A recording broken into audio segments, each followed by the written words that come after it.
আমাদের প্রথম যেটা লাগে সেটা হচ্ছে অনেকটা মানুষকে নকল করার ক্ষমতা লাগে। ধর আমি একটা বুড়োর চরিত্র অভিনয় করছি, আমার বয়স কত ধরে 75 বছর, তোর এখন বয়স কত? 16।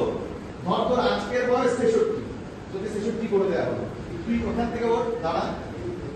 যে দাঁড়ালো তার বয়স কত? না 16। যে দাঁড়ালো তার বয়স কত? 16। যে হেঁটে যাবে তার বয়স কত? 66 হওয়া উচিত। এবার তোরা বলবি ও 66 হতে পারলো কিনা। ও 16তে দাঁড়ালো, তো দাঁড়ালো তার বয়স কত? 16। হেঁটে যাবে তার বয়স কত হবে? হওয়া উচিত 66। এবার হাঁটু, সবাই কথা না, হাঁটু হেঁটে ওই কোনা পর্যন্ত যা 66 হবে। চলো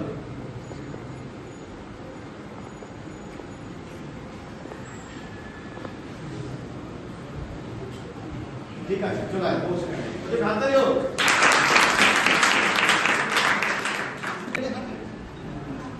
জরুরি তাহলে 66 বছর বয়সের লোকের কোন গুণ থাকলে তাকে 66 বলে মনে হয়?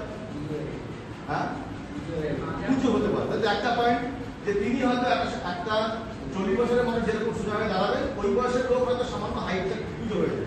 একটা পয়েন্ট। সেকেন্ড পয়েন্ট, থেমে থেমে, কারণ তিনি যে গতিতে হাঁটে, একটা 25 বছর সাবজেক্ট, এটা সহজে না কুকুরের শব্দ তো জানি, তবু তাকে বলতে গিয়ে দুদিন বা থমকাচ্ছে না, চিন্তা করতে হচ্ছে না কুকুর নিয়ে আমি কি বলবো। এইটা হচ্ছে আমাদের কনফিডেন্সের অভাব, যে আমি তো জানি কিন্তু তাহলে বলতে পারছি না কেন।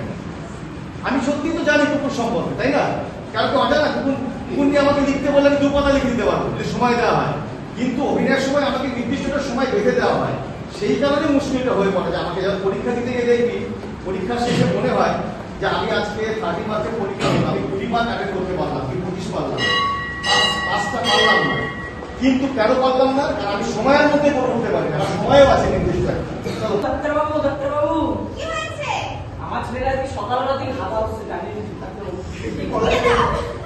ধরো। আরে ওকে না, কি তো পেশেন্ট না। আরে পা না, হাত ধরে, হাত ধরো, হাত ধরো। শুইয়ে দাও।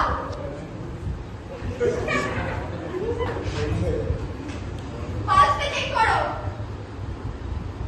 চল আজকে বাড়িতে দেখাচ্ছি। বাহ, দারুণ নাটক, হাত তালি।